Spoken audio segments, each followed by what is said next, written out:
Hey y'all, welcome to the Southern Appalachian Herbal Podcast. I'm Judson Carroll and I'm an herbalist. I'm also a wild crafter, a gardener, and herb grower. I'm coming to you from high atop the beautiful Blue Ridge Mountains of North Carolina, just a stone's throw from the Tennessee line, overlooking the Pisgah National Forest.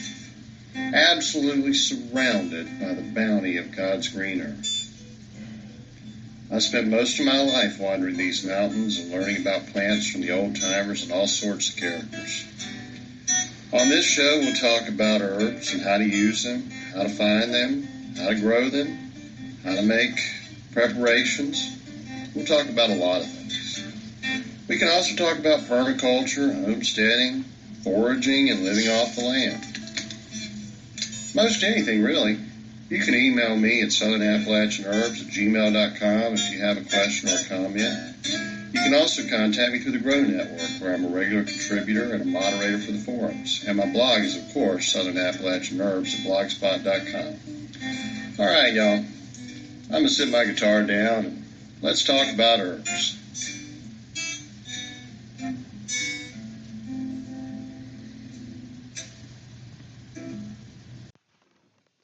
Hey y'all, welcome to this week's show. Today is a very important day in the Christian calendar, and it brings to mind the herb for this week. Today is the Feast of the Epiphany. That's when the three wise men came to, the Christ child and gave him three gifts, and those gifts were gold, frankincense, and myrrh. Now, most people these days don't really know what frankincense and myrrh were, but myrrh is especially useful. Myrrh and frankincense are very similar, in fact. In that time period, the frankincense and myrrh were more valuable than gold. So we'll get into that in a minute. These days, mainly, the only place that people have any engagement with frankincense and myrrh is the incense that's burned in Catholic churches, particularly more traditional Catholic churches. Since over the past 20 years or so, since the Vatican II document, a lot of churches have modernized. Of course, they don't use Latin anymore, very much anyway, which is a real shame. The traditional Latin Mass is much more beautiful than the modern liturgy that's known as Norma Ordo. But, if you're not Catholic, I'm just speaking gibberish to you right now. I understand that. But the incense that's burned in those churches is frankincense and myrrh, and it's a wonderful scent. And tradition is held that the reason the Magi brought gold, frankincense, and myrrh was because gold was the gift you would give a king. Kings were given gifts of gold as a sign of honor. Frankincense was used in the temples. It was to sacrifice to God. And myrrh was used for embalming the bodies of the dead. That's according to St. Gregory the Great. Actually, and while that is all true, absolutely true, myrrh and frankincense were very valuable medicinal herbs. They were far more than just incense. And I'm really going to focus on myrrh because it's easier to find. You can buy both online. You're probably not going to find either in an herb shop unless it's a really good one. But myrrh is more commonly used medicinally. And the history of myrrh is fascinating. First of all, it's a resin from a plant. Okay, both frankincense and myrrh are. So they are. It is actually an herb. And in the ancient world, it was used for everything from the Egyptians used it for perfumes and as a fumigant. I mean, the ancient world was a stinky place. people sweat a lot in the heat, and they didn't bathe, and there was no such thing as a septic tank or a sewer line, and there was a lot of livestock too. So there was a lot of rot and a lot of poop and a lot of sweaty people, and those incenses were used to make life more pleasant. So they were very valuable, and anyone who was wealthy would want them very much. They would have been out of the price range of the poorer folks. They were also used a lot with dead bodies for embalming, but also burned as an incense because of the smell associated with decomposition. Um, and also used as a fumigant to, they didn't understand germs, airborne viruses, and germs back then, but they knew if they burned this incense in the room where someone was sick or had been sick, it was less likely that other people would catch whatever the person had in that room. Okay, so it was a fumigant. By Pliny the Elder's time, he mentions that myrrh had made the Arabs very wealthy. It was such an important part of the spice trade. I mean, it's been used for thousands of years. It was used in the anointing of the Hebrew Levitical priests. Again, buried with all the mummies in the Egyptian pyramids, etc. I mean, it's just at one time this was one of the most valuable things on earth, more valuable than gold, silver, silks, etc. And I mean, it was so commonly used in medicine. I mentioned before that oftentimes you'll read in herb books that Hippocrates recommended using such and such herb for this purpose. Well, I actually went and read everything Hippocrates ever wrote, and he didn't actually recommend using a lot of herbs. Believe it or not, a lot of herb books either just make it up or they're quoting someone else. I mean, that's why I like to give you exact quotes in my book. That's why I always like to cite my sources. People will say that, Hippocrates recommended using, I don't know, I'll just throw out a word, comfrey for arthritis and broken bones. Okay, well, that's a legitimate use of comfrey, and comfrey is very good for that purpose. But I don't recall that Hippocrates ever mentioned that herb. People will say that just to give their words more weight, to make it more believable, to make them sound like they know what they're talking about. Whenever you read in an herbal book or you hear an herbal author say, Hippocrates recommended this herb, well, he probably didn't. I actually have a list of all the herbs that he used. And the thing he recommended most was barley water. Some of the other ones he recommended we don't use anymore, like black hellebore. Some of the herbs like that could be very toxic and very dangerous. Um, One that he did recommend, though, was myrrh. Myrrh, he said, was good for violent pains of the eyes and fever. And I was very much used in ancient Greek medicine. Theophrastus mentioned it. Dioscorides said of myrrh, a decoction taken as a drink with wine helps those bitten by harvest spiders, and it purges out the menstrual flow and afterbirth. Boiled in liquid to be sipped, it is given for pulmonary consumption. Some say that it is also a prophylactic against infection taken as a drink with wine twice or three times a day in pestilential seasons.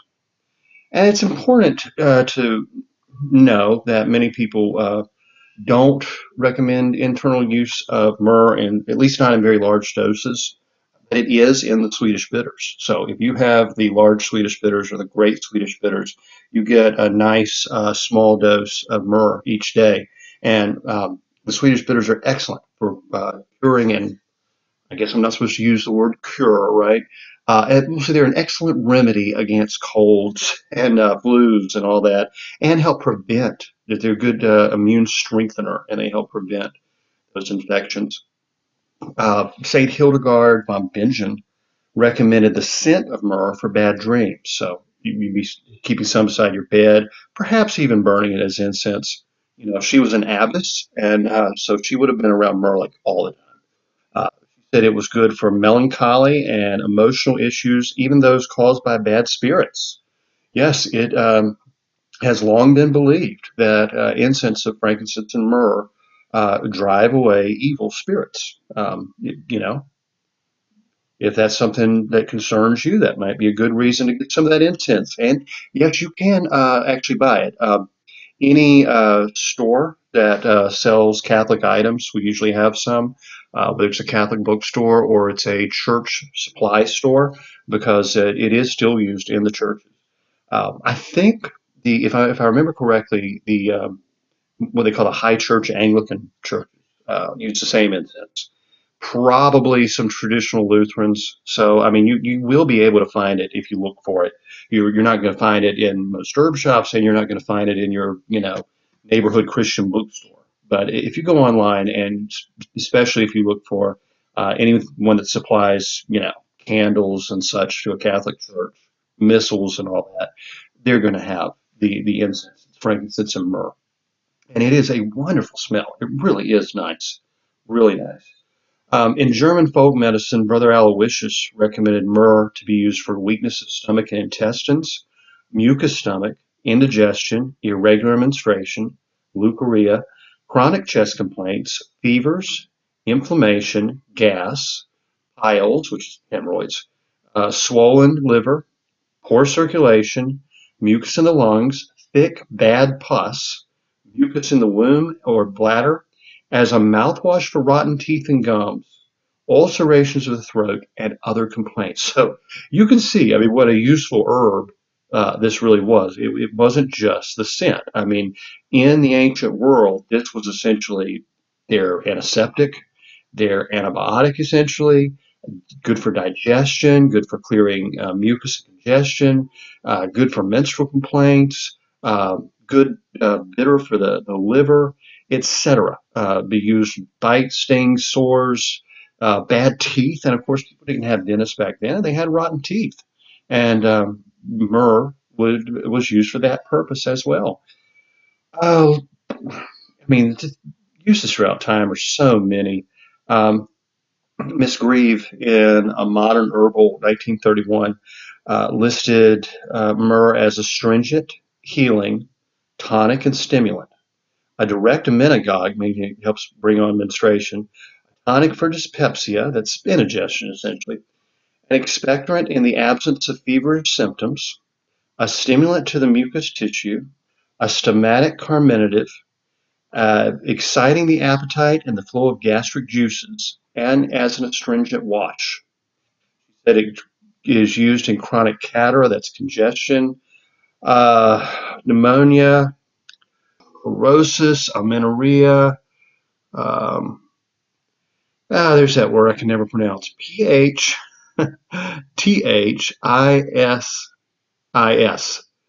Phthisis. Really, I cannot pronounce that.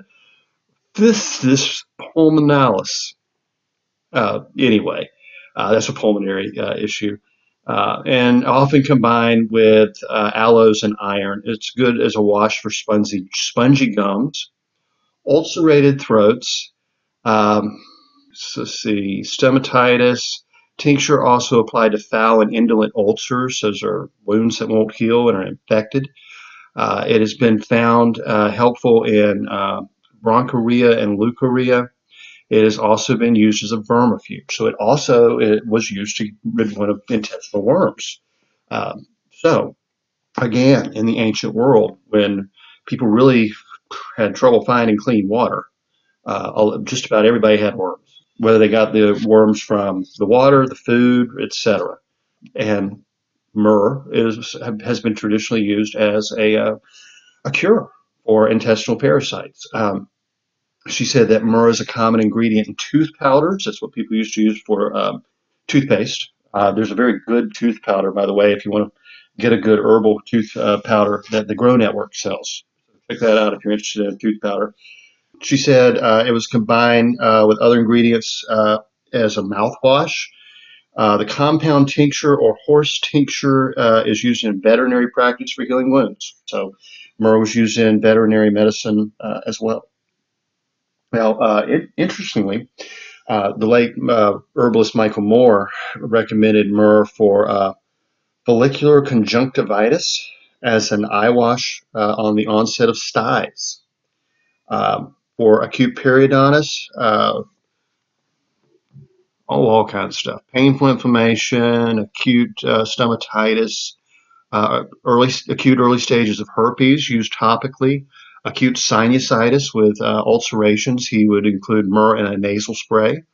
For intrinsic humid asthma with a moist cough, acute hot, dry bronchitis with secretions, especially in the aged, chronic bronchitis with profuse secretions and debility, bronchorrhea, chronic cough with debility, chronic cysturia without active inflammation, in exhausted, feeble states, chronic cystitis or urethritis without active inflammation, chronic nephritis without active inflammation, gastroenteritis with mucus hypersecretions, ulcers, herpes simplex to speed regeneration, skin ulcers on oily, moist external surfaces, endometritis with fever and immunosuppression, acute vaginitis, blood serum levels, white blood cell depression from any cause, he said, immunosuppression from cancer therapy,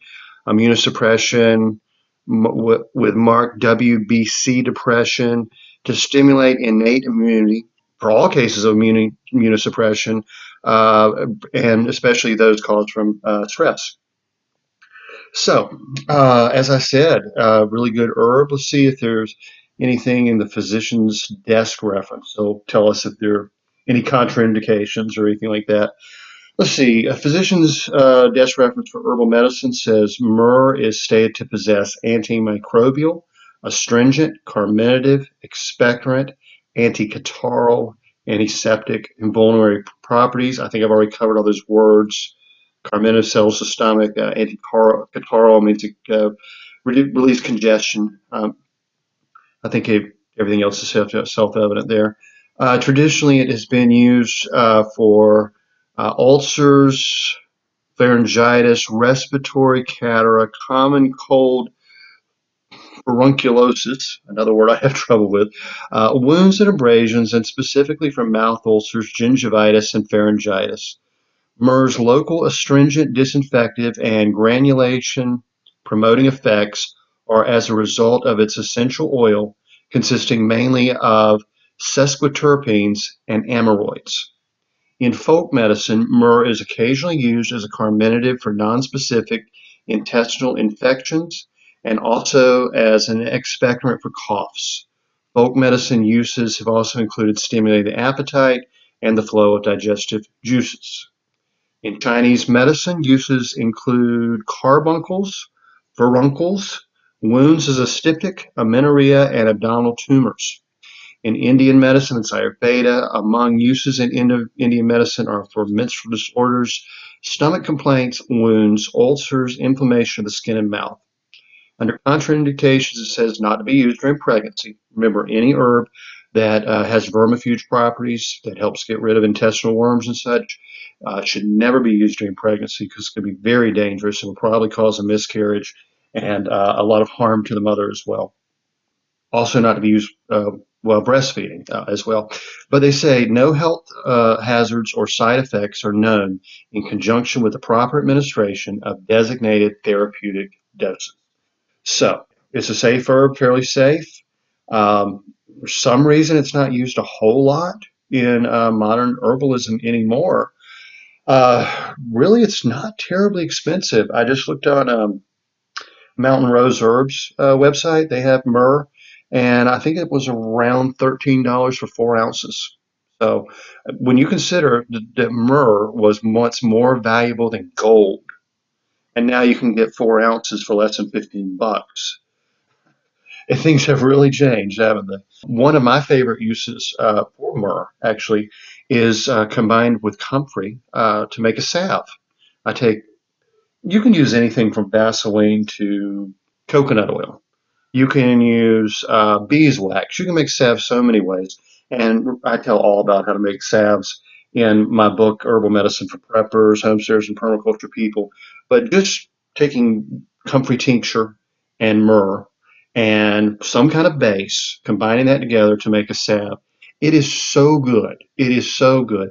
A few years ago, stepped off the porch funny, carrying probably about 300-400 pounds. I was carrying way too much weight at one time. I should have set a few things down and come back. And my knee decided to dislocate. Yes, it actually bent in half sideways. So serious, serious damage. I dropped everything. I fell to the ground. I snapped the knee back into place and crawled into the house. Immediately the knee, of course, begins swelling up. My knee basically swelled up about the size of a football, with big black bruises. It was nasty. And you talk painful, it was horrible. It was months before I could put any weight on my right leg without the knee slipping out again. Major tendon damage, major joint damage, the whole bit. What I healed that with was that combination of comfrey and myrrh.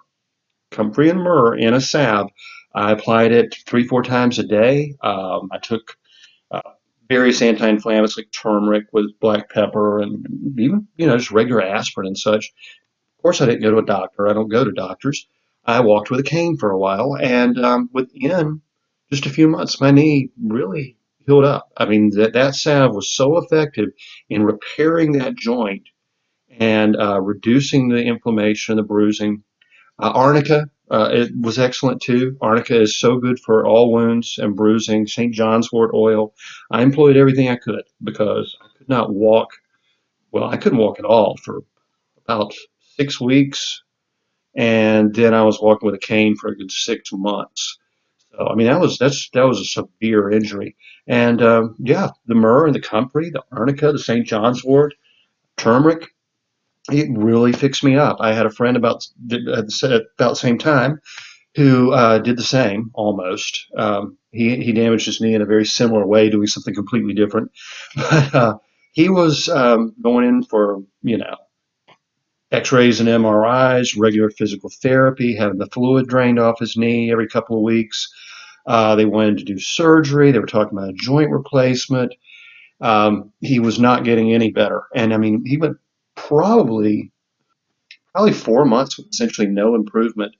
And I recommended that salve to him, and he found a commercial version, bought it off the internet, and he was back in the gym in like 3 weeks. I mean, he said it was like miraculous. I mean, he was taking pain medications. He was getting cortisone shots, fluid drained off the knee. Nothing doctors were doing was helping him, and he was in utter agony. And he started using the salve with myrrh and comfrey and a few other herbs that I recommended to him.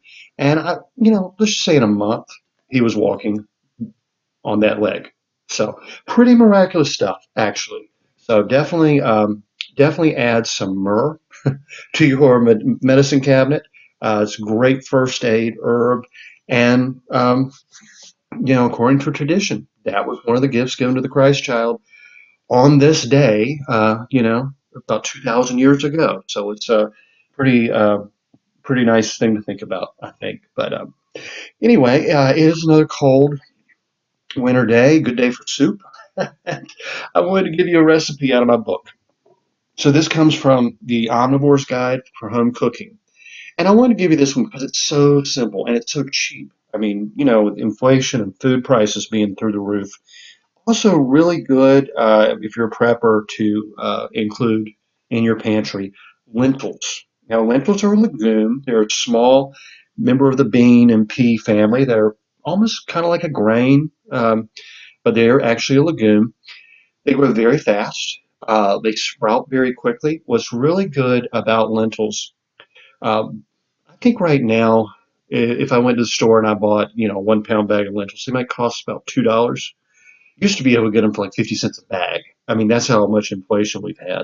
Super easy to grow. Lentils are one of the very easiest legumes to grow. As I said, they can be eaten as sprouts. In an emergency situation, you can make your lentil soup and you can take some lentils and sprout them and have some good greens and fiber and roughage and the good vitamins you might need in the winter and not be able to get anywhere else. Lentils don't need to be soaked like other dry beans. Other dry beans, you have to soak them overnight, or you can do a quick soak by bringing the water to a boil and turning it off. That actually takes a lot of energy. Lentils can just be poured into the boiling water and they can cook as is. So you don't have to pre-soak. That saves you fuel and time. So if you were in an emergency situation where you were cooking, uh, like over a camp stove or something, and you just had to be really careful about using a lot of fuel, lentils would be a real go-to. So I think for many, many reasons, lentils are great. They're very nutritious, and they're actually really tasty. And this is just a really easy lentil soup. By the way, you can put lentils in salads. Some people like to make They do sort of a mustard vinaigrette and just toss the lentils with maybe some fresh chopped parsley and onions, and it's cold salad. It's actually very nice on a summer day. But for a cold winter day like this, lentil soup is going to fill you up and warm you up, really like few other things. I mean, it's really delicious. Uh, here's what we do. First of all, as always, I start by sweating down some onions and celery and garlic, usually in bacon fat because I like bacon fat, especially in this dish. I will fry the bacon, reserve the bacon to the side, sweat down my vegetables in the bacon fat, and when the soup's ready, I crumble the bacon on top, and it gives you a little extra protein and extra flavor. But if you didn't have bacon, you can use olive oil and just some salt and sweat those vegetables down. I make homemade chicken stock, but if you don't have homemade chicken stock, you can use canned. I mean, get the stuff in the carton; it's a little better than the stuff in the can. But honestly, it's so easy to make chicken stock. I mean, every time you eat chicken, just save the bones and the scraps of the chicken, the neck and all that. Just don't include the liver because the liver will make the stock taste very livery. But you can throw in there, the heart and the gizzards and all that. Just bring it, put it in water, boil it down. I mean, that's how easy it is just to make homemade chicken stock. I mean, and there's really no reason not to have it around. You can make a gallon at a time, put it in smaller containers and freeze it and use a little bit of chicken stock whenever you need it. You can throw a few vegetables in with that. I mean, you can add celery tops and onion, even the skins, the peelings. You can use a lot of vegetable scraps, and it makes a base for an excellent soup. Excellent soup. Add a couple of bay leaves, maybe a little thyme. Yeah, bay leaves, thyme, and clove are very traditional. And of course, I've talked about how to make stocks and broths before. But anyway, so in the pan, we've cooked in the pot. We've cooked garlic and we've cooked bacon. We sweated down onions, garlic, and celery. So then add the chicken stock, add some crushed tomatoes, and the dry lentils. Bring it to a simmer. Yeah, you can definitely add a glass of white wine or red if you like. At this time, I think parsley is just an excellent herb to add to this soup. Of course, you can add whatever herbs you like, and salt and pepper to taste. And I would also add some crushed red pepper or cayenne pepper. So it's a chicken tomato based soup, broth, I guess I should say, with lentils. It's got some good vegetables in there. You can tailor the herbs to your taste. Like I said, a little wine is nice, but I like to make it like really spicy with hot pepper, really garlicky. I use a lot more garlic than most people would, and then just crumble that bacon on top, and it's really good. It's really good. That is one of the best soups that you can make, and it's super cheap. And if you have a little lemon zest, that's actually nice to add in there as well. So you can really tailor that one to however you want. And you know, they always talk about, well, Jack Spirko does the prepper podcast. He's the biggest prepper guy. He always says you're going to get really tired of beans and rice and beans, so you want more variety. Well, this is when you can actually just put back a few bags of lentils in your pantry. Just make sure no mice can get to them or any other kind of bug. And whether it's just a cold day like this and you want a warm soup or it's an emergency, all you got to add to it is some chicken broth and canned tomatoes and some tops of celery and vegetable scraps, just cheap stuff, cheap stuff. And you can feed a whole family on this. I don't think you can probably feed your entire family this meal if you had a family of 4 or 5. And I don't think it's going to cost you more than about $2. So you can't beat that. All right, y'all. Have a great week. Um, Enjoy the feast of the Epiphany. It's a really important day in the Christian calendar. Go spend time with some family and friends and have a good meal. And hey, eat some lentils. You'll thank me later. Trust me, that's a good one. All right, have a good one, and I'll talk to you next week.